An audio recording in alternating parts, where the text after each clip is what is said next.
ходим мы опять по выходным. Когда мы в Шербуре остаемся, мы ходим.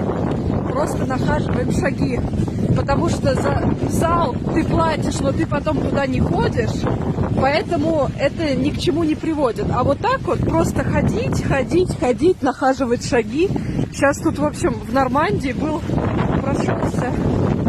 Во-первых, огромный ветер, сильный. И сейчас прошелся дождь с гренами, как сказать, я